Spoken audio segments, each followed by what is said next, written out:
자, 여러분들이 우리가 12월 2일 날 개강해가지고 바로 어제 16일까지 여러분들 원격으로 재무회계 이론하고 부가가치세 이론 집에서 공부하시느라고 많이 힘드셨죠? 네. 학원에 나와서 듣는 것보다 힘들어요. 이게 온라인으로 듣는 게 어려우셨을 겁니다. 맨 뒤에 저쪽 뒤에 앉으시면 될 것 같습니다. 그래서 제가 이제 여러분들 진도율을 확인해 봤더니 모두 재무회계 이론 100%, 부가가치세 이론 100%다 진도율은 모두 달성을 하셨습니다. 대단히 수고 많이 하셨고요. 한 번 들었기 때문에 좀 부족한 부분은 여러분들이 이제 두 번째 복습이 필요한 부분이 있다 그러면은 속도를 뭐 1.5배나 2배속으로 높여가지고 필요한 부분을 조금씩 더 들어보는 거 권장해 드리고 그리고 이제 학원에 나오셨으니까 이렇게 질문을 저한테 하시는 것도 좋습니다. 질문을 하시면은 거기에 또 제가 여러분들에게 답변 드리면서 같이 공부하시는 분들하고 같이 설명을 들으면 더 좋겠죠. 여러분들 듣는 동안에 그 QA 게시판에 혹시 질문이 올라오나 하고 매일매일 한번 확인해 봤는데 질문은 한 분도 안 하셨어요. 질문이 없으셨나 봐요. 그래서 질문은 한 건도 없었습니다. 이제 학원에 나오셨으니까 이제 학원에서 뭐 어떤 질문이라도 수업과 관련된 것이 있으면 마음 편하게 질문하시면 되겠습니다.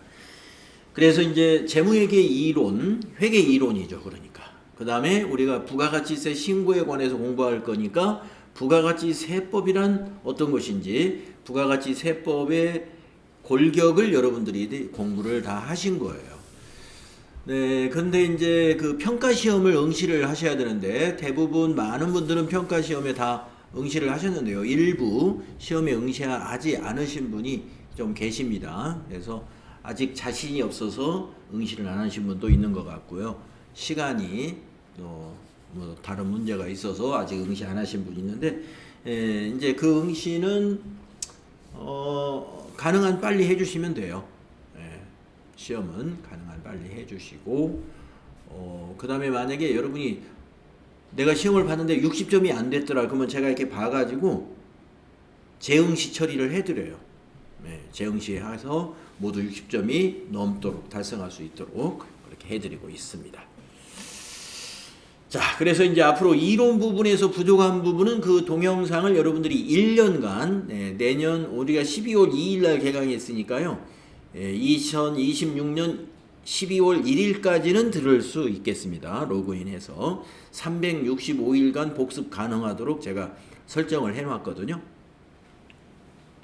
자, 그리고 이제 오늘부터는 여러분들하고 저하고 이제 더존 스마트 A라고 하는 이 프로그램이 회계 프로그램 중에서 상당히 많이 쓰고 있는 프로그램이거든요. 회계 프로그램 중에서 이 더존 스마트 A라는 이 프로그램이 있습니다. 요즘은 이제 회계 프로그램을 단일 프로그램으로 쓰는 그런 회사도 있지만 ERP라고 해서 그 회사 내에 구매, 생산, 영업, 회계, 인사 이런 회사의 전체적인 업무가 전산으로 돌아가는 그러한 시스템을 우리가 ERP 시스템이라고 하는데 그 안에서 이제 회계가 일부를 차지하는 그런 ERP 프로그램을 쓰는 것도 있습니다.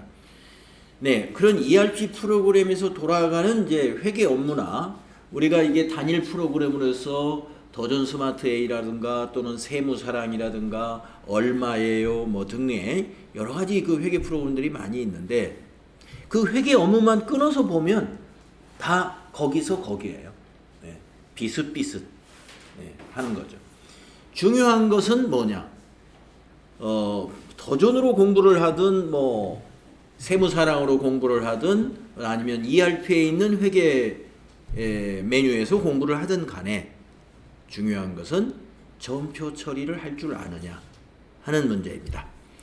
그래서 여러분들이 이제 오늘부터 실습하는 내용의 대부분은 다 전표와 관련된 것들이에요.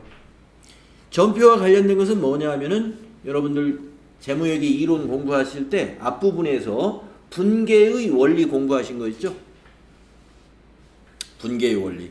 개정 과목을 정하고 그 개정 과목의 차변 요소인가 대변 요소인가 판단해 가지고 차변에 뭐 얼마, 대변에 뭐 얼마 이렇게 기록하는 것을 우리가 분계라고 하고 그 분계된 것을 장부에 옮겨 쓰는 걸 전기한다고 해서 여러분들이 분계, 전기, 그 다음에 결산, 장부마감, 재무제표의 작성, 손익계산서의 작성 그렇게 실습을 해보는 그 과정이 앞부분에 있었어요.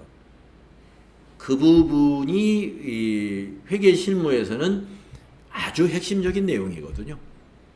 근데 그 핵심적인 내용을 우리가 원활히 하기 위해서는 그동안 여러분 재무회계 이론 공부할 때 수없이 많이 나왔던 그런 개정 과목들, 자산의 개정 과목이 뭐가 있느냐, 부채의 개정 과목에는 어떤 것들이 있느냐, 자본의 개정 과목에는 어떤 것이 있느냐, 수익의 개정 과목에는 어떤 것이 있느냐, 비용의 개정 과목은 어떤 것이 있느냐, 이러한 것들을 다양하게 알아야 되거든요. 그래서 암기할 건 어느 정도 암기해 주시고 또 암기만 가지고는 어려운 거니까 이해한 다음에 암기하는 거죠. 이해를 해서 그래서 그런 요령을 여러분이 잘 터득하는 것이다 라고 보면 되겠습니다. 그래서 이 더존 스마트 A라는 프로그램으로 여러분이 시험도 응시하게 됩니다. AT 자격시험은 이 프로그램으로 보게 되고요. 그러면 이 프로그램은 어디서 구하느냐? 무료로 구할 수가 있는데요. 다운로드를 받습니다. 여러분들이 집에 있는 컴퓨터에다가 꼭 다운로드를 받아서 설치를 해 두시기 바랍니다. 자, 네이버나 이런 검색창에 AT 자격시험이라는 키워드로 검색을 하시면 at.kicpa.or.kr 이 홈페이지가 검색이 됩니다. 거기에 들어가면 하단에 교육용 프로그램 다운로드라고 있어요. 지금 여러분 자리에는 다 다운로드가 되어 있고 설치가 되어 있습니다. 그래서 다운로드가 되면은 그 파일을 더블 클릭으로 실행을 해야 됩니다. 그래서 저장한 다음에 실행을 하면은 압축이 풀어지고 압축이 풀어지면서 실행이 일어나거든요. 그래서 계속 진행을 하면은요. 여러분의 컴퓨터 C 드라이브에 설치가 되고 아이콘이 생성이 되죠. 더존 스마트 I 플러스라고 하는 이 프로그램의 아이콘은 어떤 모양을 하고 있느냐 하면은요. 이런 모양을 하고 있어요. 이런 모양이요. 그래서 AT 자격시험 더존 스마트 A 이런 모양을 하고 있습니다. 그래서 이 시작 프로그램에 저는 이제 등록을 해놓고 이렇게 쓰면 되고요. 뭐 바탕화면에 만들어 놓고 쓰셔도 되고. 그래서 지금 여러분 자리에 있는 PC는 이미 설치가 되어 있기 때문에 이걸 다운로드 받고 설치하는데 좀 시간이 걸리니까요. 여기 여러분 자리에서는 해보지 않을 거예요. 집에서 개인적으로 꼭 하셔야 된다 하는 겁니다. 그 위치를 잠시 보여드리면은 네이버에서 AT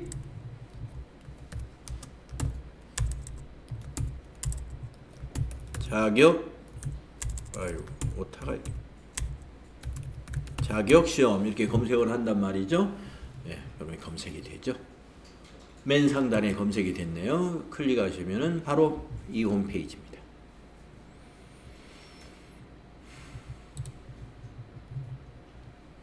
2025년도 시험 일정이 발표가 됐는데요. 2025년도는 올해보다 좀 시험 횟수가 좀 줄어들었더라고요. 하나, 둘, 셋, 넷, 다섯, 여섯, 일곱, 여덟, 아홉. 내년에는 총 9회에 걸쳐서 시험이 이루어지고요. 첫 시험이 2월 22일인데 제 생각에는 여러분들이 2월 22일에 보는 시험은 FAT 1급 시험 응시가 가능할 것 같고요. 그 다음에 3월 22일이 시험이 있는 날인데 이때는 우리가 여러분들이 TAT 2급을 응시할 수 있겠네요. 우리가 3월 11일 날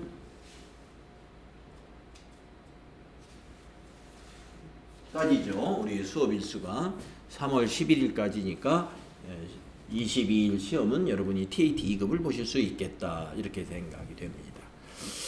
그래서 25년도 시험 일정 여기 보실 수가 있고요. 프로그램 다운로드 받는 곳은 요 하단에 가면 자주 찾는 메뉴에 여기에 있네요. 교육용 프로그램 다운로드. 이 교육용 프로그램 다운로드로 시험도 보기 때문에 이 프로그램이 설치가 안 돼 있으면 여러분이 시험을 볼 수가 없어요. 여러분 집에 있는 컴퓨터로 시험을 보셔야 될 텐데요.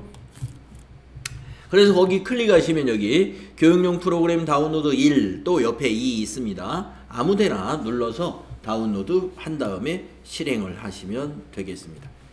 혹시 집에서 집에 인터넷이 당연히 잘 돼야 되겠죠. 나중에 시험 볼 때도 감독관하고 인터넷으로 연결되고 그러는 것이니까요. 인터넷이 품질이 안 좋다든가 그러면 서비스 받아가지고 인터넷 상태 좋은 상태로 잘 유지해 놓으시고요. 인터넷 상태가 좋아야 여기 프로그램도 빨리 다운로드 받을 수 있고 그렇죠. 이런 준비를 해 두시기 바랍니다. 그 다음에 여러분 우리 교재 보시면은 그 프로그램 다운로드 한 다음에 이런 내용이 있어요. 교재 백데이터 파일 설치. 이거는 여러분들하고 오늘은 하지 않을 겁니다만은 아마 1월 달에 저하고 한번 백데이터 설치를 여기서 할 겁니다. 여러분 자리에서 어느 정도 진도 나가다가 필요할 때 하게 되는데, 그러면 이게 뭐냐? 우리 교재를 보면은 뒤에 말이죠. 기출문제, 모의고사 여러 회사들이 쭉 나오거든요. 그 회사를 모두 우리가 만들어서 쓰는 게 아니라 이미 출판사에서 만들어 놨어요. 그래서 이 교재의 수업을 진행하기 위해서 필요한 데이터들을 다운받아 가지고 설치 작업을 해줘야 되거든요. 그 작업은 이제 여러분 집에 있는 PC에는 미리 해두면 더 좋겠습니다. 우리 PC에는 어느 정도 진도를 나가다가 할 거예요. 어디서 하느냐? 네이버에서 3일I.com을 검색하시면 됩니다. 그러면은 여기 설명대로 상단에 제품몰이라는 메뉴가 있고요. 그 제품몰 왼쪽에 가면 AT 수험서 자료실이라는 곳이 있습니다. 거기에 가서 FAT 1급을 선택해서 다운로드를 받아야 되는데 FAT 1급은 회계실무 1급이에요. 그리고 여러분들이 가지고 계신 교재는 2024년도 교재입니다. 2024년도 교재와 프로그램도 2024년도 프로그램으로 시험을 보게 될 거예요. 3월까지는. 네. 그래서 이제 2025년도 여러 가지 소득세법이라든가 부가가치세법 개정사항이 완전히 발표가 끝나면은 2025년 4월 시험 이후부터는 프로그램을 바꿔서 2025년도 프로그램으로 4월부터는 이제 프로그램을 바꿔서 시험을 보게 되고요. 교재도 이제 바꾸어서 공부를 수험생들도 바꿔서 준비를 해야 됩니다. 그래서 우리가 지금 가지고 있는 2024년도 교재는 25년도 2월 시험과 3월 시험까지 대비할 수 있는 교재이고 또 프로그램도 2024년도 프로그램으로 대비하시면 되겠습니다. 그러니까 세법이나 이런 기준이 24년도 세법으로 시험을 본다. 이렇게 보시면 되겠어요. 자, 그래서 프로그램 다운로드와 그 백데이터 다운로드에 대해서 설명을 드렸습니다. 백데이터도 다운받은 다음에 설치를 진행해 주셔야 돼요. 더블 클릭해서 실행을 해야 된다. 다운만 받으면 되는 게 아니라 그거를 실행을 시켜줘야 됩니다. 압축이 풀리면서 쫙 설치가 되거든요. 자, 오늘은 제 1장 여러분 들어가서요 123페이지 가보시겠습니다. 자, 123페이지에 보면은 이 프로그램의 로그인 화면을 그림으로 그려놨습니다. 우리는 이걸 실행해 가지고요 회사를 오늘 하나 만들 거예요. 그래서 회사 등록이라는 단추를 눌러서 들어가 보도록 하겠습니다. 자, 여러분들 컴퓨터 다 켜져 있나요? 네, 그러시면은 AT 자격시험 더전 스마트 A 찾아서 바탕화면에도 있을 거고요. 시작 단추에도 있을 수 있습니다. 실행을 한번 해보십시오. 바탕화면엔 대부분 있죠.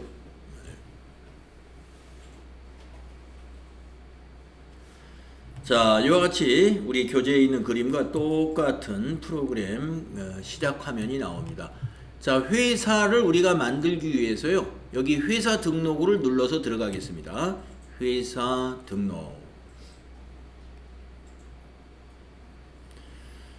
자, 그러면 회사 등록이라는 화면으로 들어왔습니다. 여러분의 자리에 컴퓨터에는 지금 많은 회사들이 미리 등록이 되어 있을 거예요. 이렇게. 자, 그러면 맨 끝에다가 빈 줄이 있죠. 이 빈 줄에다가 코드를 하나 만들겠습니다. 자, 오늘이 12월 17일이잖아요. 우리는 1217 12월 17일이다 해서 회사 코드를 1217로 하겠습니다. 자, 그리고 회사 이름은 다음 페이지 우리 책을 보시면은요. 사업자 등록증이라는 게 하나 있어요. 사업자 등록증. 여러분 이 사업자 등록증에 대해서는 부가가치세 이론 배울 때 사업자 등록증에 대해서 조금 나오죠. 예. 사업을 개시한 자는 사업 개시일로부터 20일 이내에 사업자 등록을 해야 한다. 예. 신규로 사업을 시작하는 자는 사업 개시 전이라도 사업자 등록을 할 수 있다. 뭐 이런 부분 여러분들 공부했을 거예요. 자, 그래서 사업자 등록을 하면 이렇게 증이 나옵니다. 여기에 보면 우리가 회사 등록을 할 수 있는 정보가 여기에 있고요. 여기에 등록증에 보이지 않는 추가 사항은 그 다음 페이지 네모 박스에 이렇게 넣어놨어요. 여기서는 우리 교재에서는 3000번으로 코드를 만들자 그랬는데요. 우리는 오늘 날짜로 코드를 만들었습니다. 그리고 회계연도는 6기로 하고요. 회계연도는 24년이 되겠습니다. 그래서 연도를 이렇게 입력을 하기로 하겠습니다. 자, 그러면은 여러분들 아까 그 프로그램 화면에서 회사명을 만들어 줄까요? 자, 사업자 등록증에 보면 법인명이 나와 있죠. 괄호 열고 주식회사 3일 패션.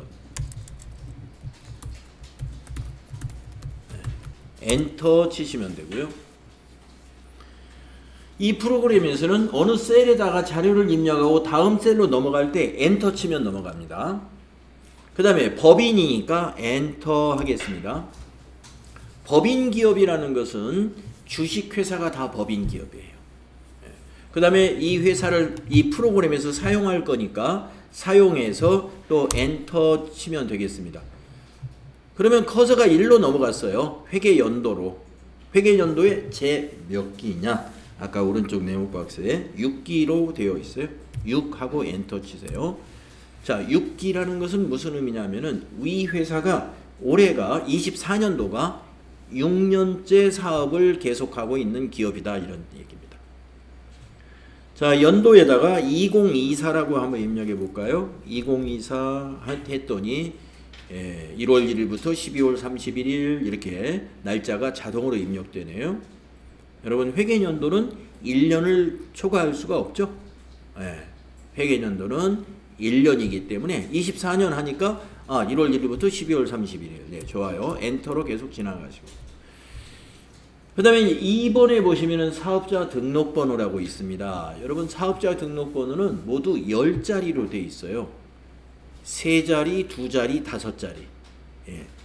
거기 사업자 등록증에 보면은 등록번호라고 하는 거 있어요. 그걸 그대로 입력하면 됩니다. 106 81 196 36. 법인 등록번호 거기 사업자 등록증이 가운데쯤에 보면 있습니다.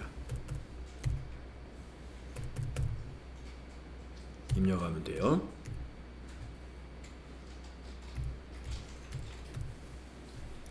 대표자명은 김민채. 내국인 엔터. 대표자의 주민번호도 자료가 있으면 입력합니다만은 주어지지 않은 것 같으니까요. 비워놓겠습니다. 사업장 주소는 우편번호로 입력을 하게 되면은 좋은 점이 뭐냐면은 여기서 이제 우편번호 검색이 요 물음표 단추 누르면 우편번호 검색을 할 수가 있는데 그렇게 입력을 하면은 여기 관할 세무서라든가 지방세법 법정 동코드 이것이 자동으로 나타나게 되거든요. 그래서 회사 등록할 때 사업자 주소 그냥 입력하는 방법도 있고 우편번호 검색으로 입력하는 방법도 있습니다. 자, 우리 검색을 해서 할까요? 네, 물음표 단추 누르시고 거기 주소를 보면은 서울특별시 용산구니까 여기 시도는 서울특별시, 시군구, 용산구 다 그냥 선택이 되어 있네요. 그 다음에 밑에 주소, 상세 주소에다가 한강대로 117. 네. 저는 입력되어 있으니까 이대로 쓸 거고요. 입력이 안 되신 분은 여기다 입력을 하시면 돼요. 그리고 나서 여기 조회 방법은 인터넷 조회로 해놔야 되겠죠. 인터넷 조회. 그리고 여기 조회 단추를 한번 클릭해 볼까요? 조회 단추. 클릭하시면 여기에 우편번호가 나타납니다. 그러면 여기 조회 단추 옆에 보면은 적용이라는 단추가 있거든요. 거기 클릭하시면 돼요. 그러면 주소가 입력되고 아까 말씀드린 13번에 사업장 세무서 코드와 세무서 이름, 그 다음에 14번에 지방세 법정 동 코드와 그 동의 이름이 보이죠. 자, 8번에 사업장 전화번호 입력할까요? 전화번호는 125페이지 위에 있습니다. 02 하고 엔터 한번 치고 3489 하면은 번호로 넘어가요. 3100 하면 또 다음 칸으로 넘어가죠. 팩스 번호도 02 하고 엔터 한번 치고 3489 하면 자동으로 넘어가고 3141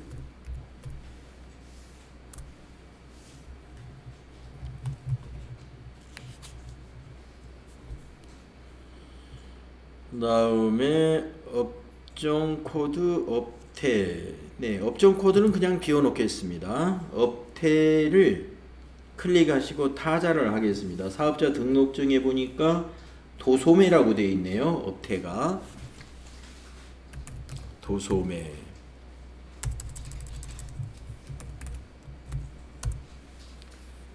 그 다음에 종목은 의류라고 되어 있네요. 우리가 사업자 등록을 할 때 세무서에 이와 같이 신고를 하는 겁니다. 업태가 무엇이고 종목은 무슨 종목이냐 이런 것을 신고하면은 신고한 대로 이렇게 발급을 해줍니다. 소유 여부라는 것은 여기 주소지가 자기 건물이냐 임대 건물이냐 하는 것이거든요. 알 수가 없네요. 네, 자가라고 그냥 해둡시다. 그 다음에 15번으로 넘어가서 설립 연월일과 16번의 개업 연월일 같을 수도 있고 조금 다를 수도 있어요. 보시면은 아까 125페이지 맨 위에 있는 첫 줄에 설립 연월일과 개업 연월일은 같다 해줬네요. 그러면 사업자 등록증에 있는 개업 연월일을 입력을 해주면 됩니다. 2019-11-17 개업도 2019-11-17 2019년 11월 17일이다. 국세 환급금 계좌 18번에 입력합니다. 125페이지 거기 위에 네모 박스에 있어요.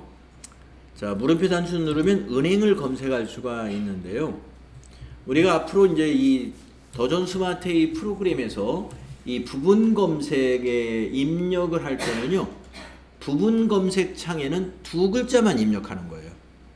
뭐 세 글자 입력해도 상관은 없는데 두 글자만 입력해도 돼요.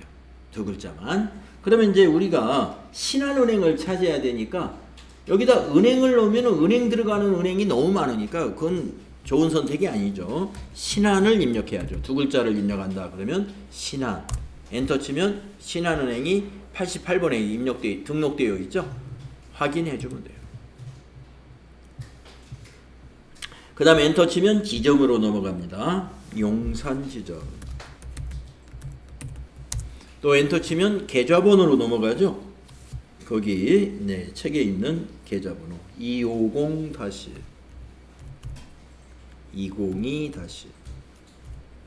573118 이렇게 하면은 그 다음에 본지점 관리, 지금 여기가 본점이겠죠. 우리는 본점이라고 해주겠습니다. 네. 일괄납부나 이런 것은 알 수 없으니까 비워두고요. 자, 여기 추가사항이라는 탭을 한번 들어가 보실까요? 네, 추가사항에 우리 회사의 법인은 내국법인이고 또 우리 회사가 중소기업인지 아닌지 그 기업의 종류 구분 이런 것 등을 여기다 해주는데 주어진 자료에서는 그러한 자료는 주어지지 않아서요. 그래서 지금 기본값으로 들어있는 대로 그대로 두시기로 하고 7번 담당자 이메일 주소를 여기다 입력하겠습니다. 담당자 이메일 주소는 거기 사업자 등록증에 보시면 전자세금계산서 전용 메일 주소라고 있어요. 그 주소를 입력하시면 되겠습니다. SAMILI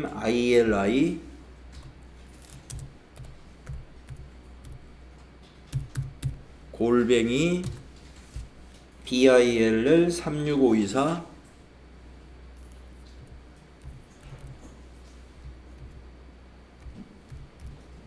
.com 이렇게 담당자 메일 주소를 입력해주는 이유는 우리가 이제 나중에 그 부가가치세 관련한 세금계산서를 전자로 발급할 때 이 세금계산서 전자발급이라는 건 무슨 의미냐면은 전자 메일 보내는 것처럼 세금계산서를 메일로 보내주는 거거든요. 그러면 여러분 메일의 원리를 아시잖아요. 보내는 사람이 있고 받는 사람이 있단 말이죠. 그러니까 주소가 필요해요. 보내는 사람의 메일 주소, 받는 사람의 메일 주소. 그러니까 거래처를 등록할 때는 거래처의 담당자 메일 주소가 필요하고 그 다음에 회사를 등록할 때도 회사의 담당자 메일 주소가 필요합니다. 그래서 추가사항에 이런 메일 주소 같은 게 있고 회사의 종류, 구분 이런 것이 있습니다. 기본사항은 우리가 쭉 아까 18가지의 기본사항을 다 입력을 했죠.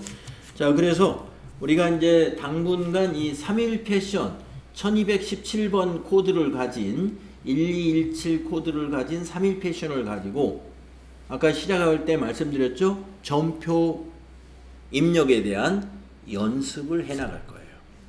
점표 입력에는 이제 오늘 여러분이 입력해보는 일반 점표 입력도 있고 그 다음에 아마 내일이나 오늘은 일반 점표 입력 오늘은 기초정보관리를 하겠군요.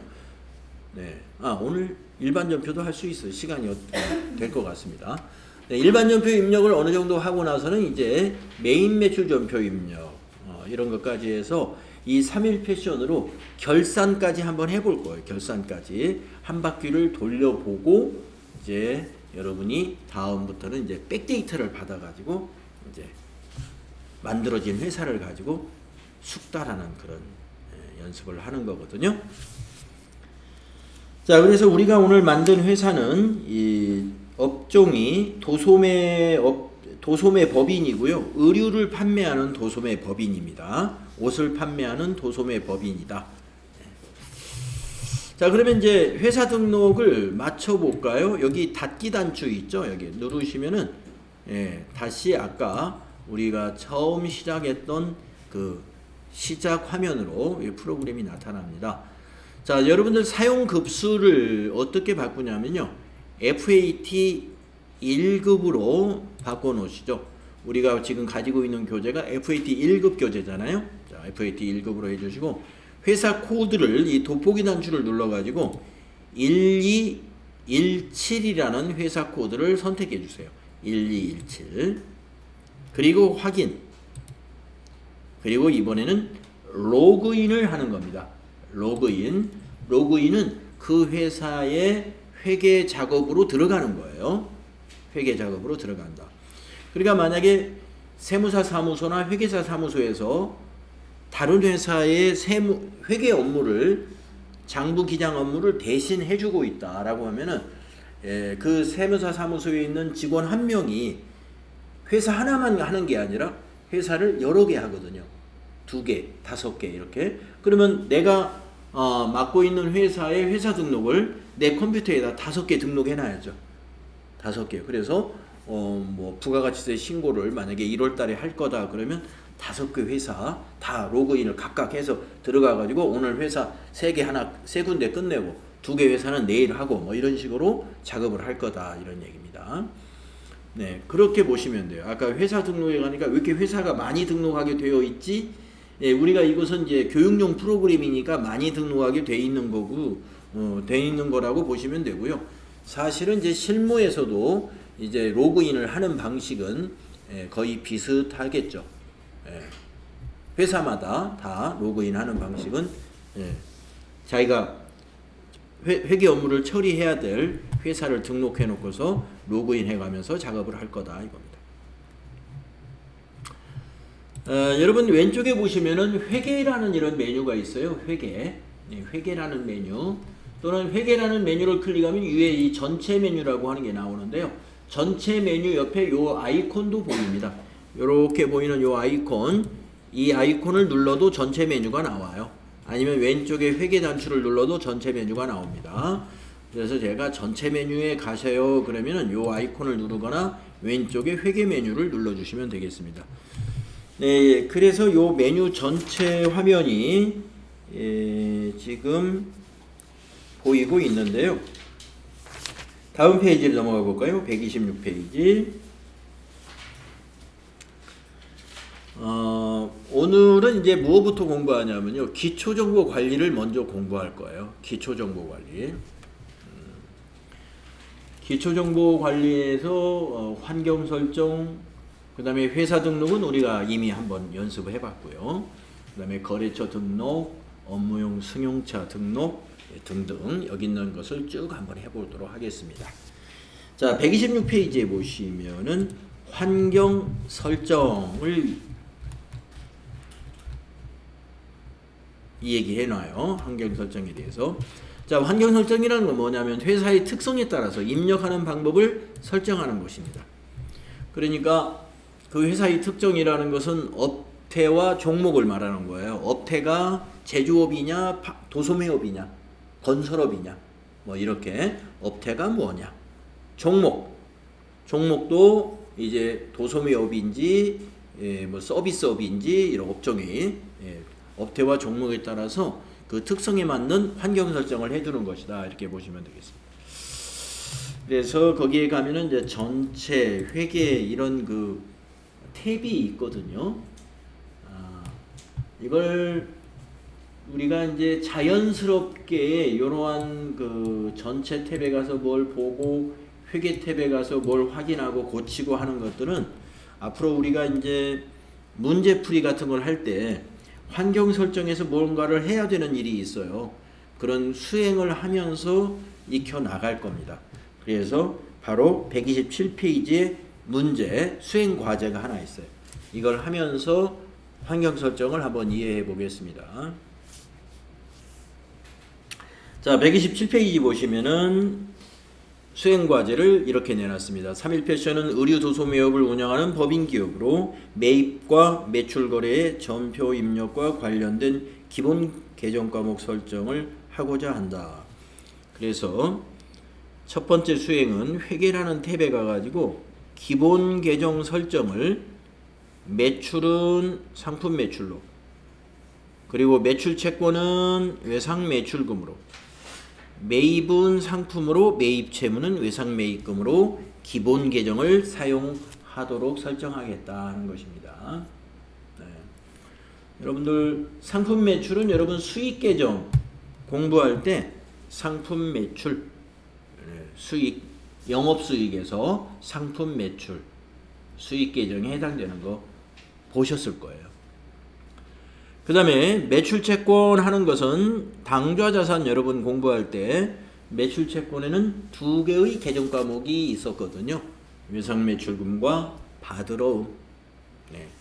그러니까 매출채권을 기본을 외상매출금으로 사용하겠다. 이건 왜 그럴까요? 우리 회사가 도소매업이니까 매출을 했다는 것은 제품을 매출할 리가 없죠.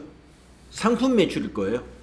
그러니까 상품 매출을 매출전표 입력할 때 매출 유형으로 입력을 하면 계정 과목이 상품 매출이라는 계정 과목을 자동으로 사용하겠다 이런 의미예요.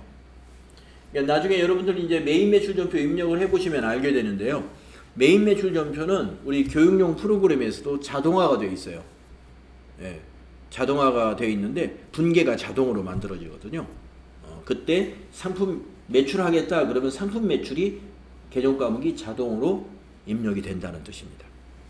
그 다음에 외상으로 팔았다 그러면 외상 매출금으로 계정 과목이 자동으로 입력이 된다 그런 뜻입니다. 그렇게 하도록 설정하겠다 이거예요.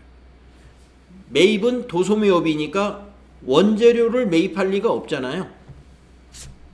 만약에 제조업이라면 매입이다 그러면 기본이 거의 원재료입니다. 제조업이라면. 제조업. 만약에 옷을 파는 회사가 아니라 옷을 만드는 제조업이다.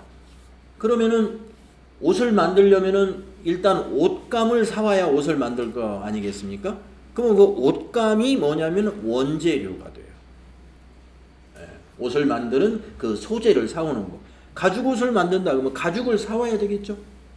그걸 원재료라고 한단 말이죠. 그래서 도소매업은 그 매입을 원재료로 주로 기본으로 쓰고 있고요. 지금 우리 이 회사처럼 도소매업은 매입을 상품이라는 개념 과목을 써요. 여러분 상품 재고자산이죠. 원재료도 재고자산이죠. 네, 여러분이 재고자산에서 아마 원재료, 상품, 뭐 반제품, 제공품, 제품 이런 것들 있다고 소개되는 페이지를 보셨을 거예요. 그래서 매입하면은 차변의 상품 되는 겁니다. 그 다음에 매입 채무. 자, 외상으로 매입했다 그러면 외상 매입금으로 계정 과목을 분계하겠다 이거예요. 외상 매입금으로 하겠다. 여러분 매입 채무도 계정 과목이 두 개가 있었어요. 부채, 유동부채를 여러분이 공부할 때에 매입 채무에는 외상 매입금과 지급어음이 있다 이렇게 공부했습니다. 외상 매입금과 지급어음이 매입 채무에 해당되는 계정 과목이에요. 네. 그러니까 평상시 우리들이 회계를 공부하지 않은 분들의 입장에서 보면은 매출 채권, 매입 채무 잘 쓰는 용어가 아닙니다. 물론 채권, 채무는 일반적인 대화에서 쓰기도 해요. 예. 우리는 채무가 너무 많아. 예, 빚이 많다는 뜻이죠. 채무가 너무 많다. 빚이 많다는 뜻이에요. 근데 나는 채권이 많아 하면은 채권이 많으면 무슨 어느 회사 채권을 가지고 있는데 뭐 유가증권 투자한 그 채권을 떠올리잖아요. 그러니까 여기서는 매출채권이라는 회사 우리 회계 용어에서 매출채권 하면은 기업이 매출을 통해서 받을 권리가 발생한 자산을 매출 권리라고 해요. 그러면 매출을 통해서 받을 권리가 생기는 건 뭐예요? 외상 매출금이나 아니면 어음으로 약속을 받았으면 받을 어음인 거죠.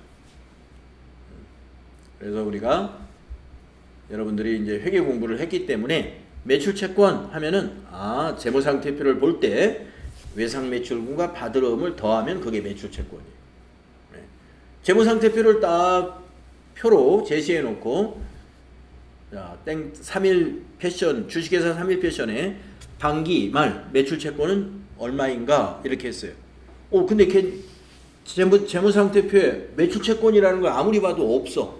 매출 채권은 통합 계정을 의미하는 그런 분류이고, 계정 과목별로 돼 있을 때는 매출 채권 그러면 외상 매출금 받으러 2개를 더해야 된다 이거죠. 마찬가지로 매입 채무도요. 회계에서 많이 쓰는 용어입니다. 매입 채무. 매입이라는 것은 상품이나 원재료와 같은 재고 자산을 구입하는 것을 매입이라고 그래요. 매입. 그러니까 비슷한 것 같지만 구분해서 쓰고 있거든요. 우리가 재고 자산은 우리가 매입이라는 표현을 합니다만은 유형자산 같은 걸 한번 예를 들어 볼까요? 자, 영업부에서 영업용 승용차를 구입했다. 또는 사무실에 사용할 컴퓨터를 새로 하나 구입했다. 이럴 때 컴퓨터를 매입했다. 승용차를 매입했다. 이렇게 표현을 안 하는 게 맞습니다. 그거는 뭐냐면은 취득했다. 그건 또 아니면 조금 일반화하면 구입했다. 보통 취득했다고 표현해요. 그래서 유형자산 같은 경우는 이번에 승용차를 한 대 취득했다. 또는 컴퓨터를 한 대 취득했다. 내지는 구입했다. 이렇게 표현을 하지 매입했다고 하지 않습니다. 그래서 이 매입 채무는 외상 매입금이고, 취득을 외상으로 했다. 이거는 외상 매입금이 아니에요.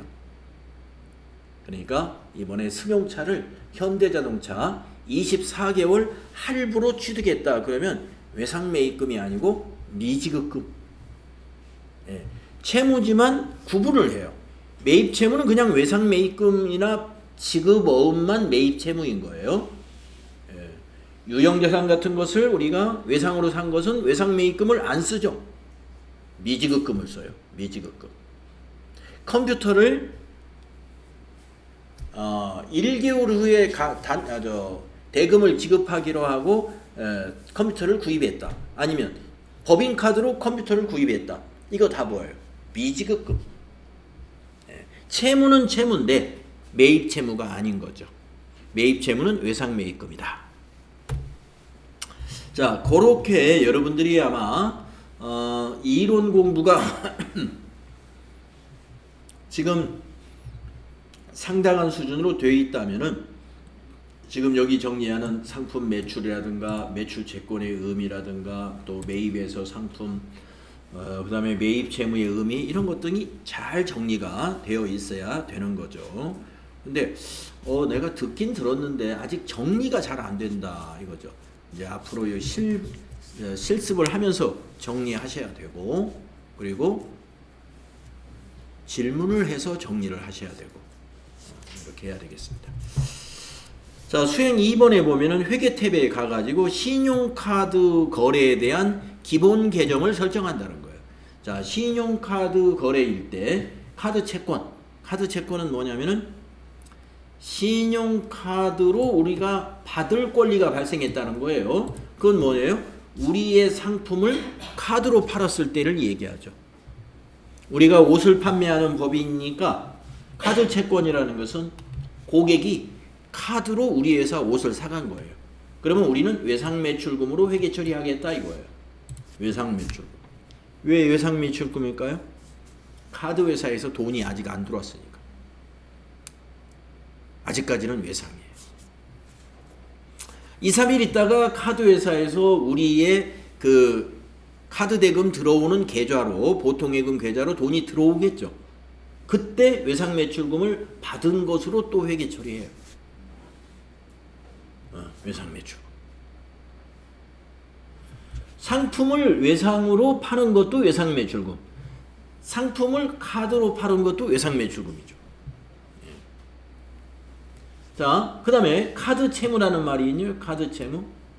앞에 있는 카드 채권하고는 반대의 경우인데, 카드 채무는 뭐냐면 법인, 우리 3일 패션의 카드로 뭔가를 지출한 거예요. 미지급금. 아까 말씀드렸죠? 신용카드로 우리 사무실에서 사용할 컴퓨터를 신용카드로 구입했다. 그러면 대변의 미지급금이에요. 그 카드 채무입니다. 매입 채무가 아니에요. 매입 채무라면은 외상 매입금입니다. 외상 매입금.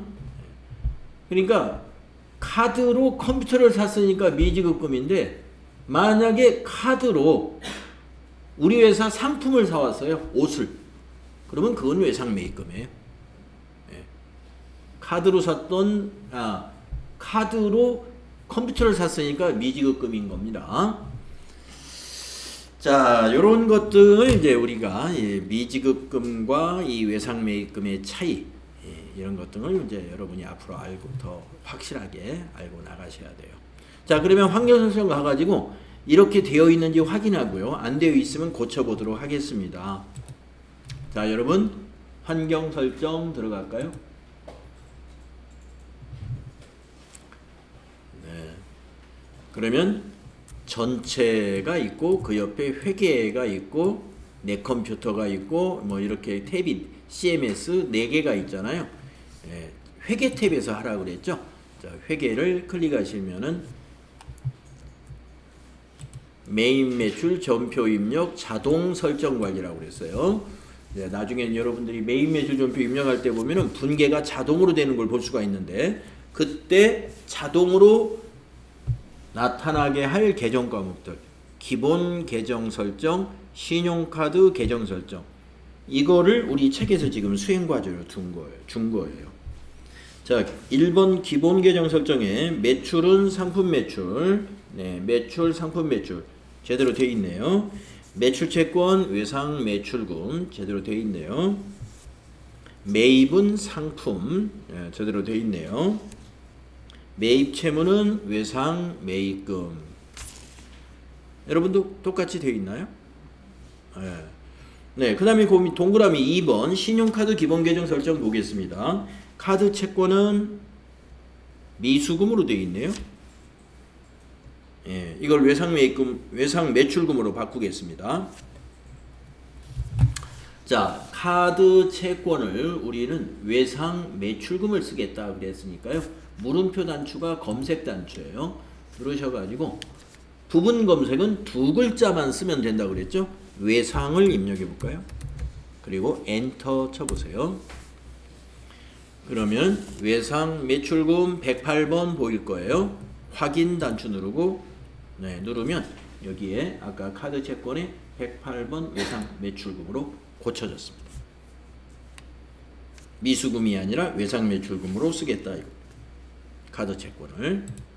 그 다음에 밑에 카드 채무는 미지급금. 네, 이건 제대로 되어 있죠. 네.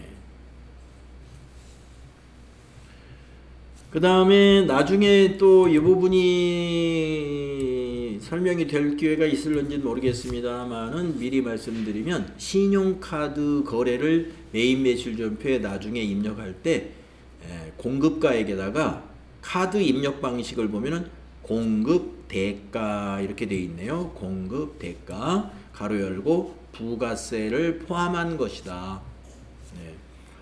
자, 여러분 아마 부가가치세 공부하실 때 거기 공급가액, 공급가액 이런 용어를 공부하셨을 거예요. 공급가액의 10%가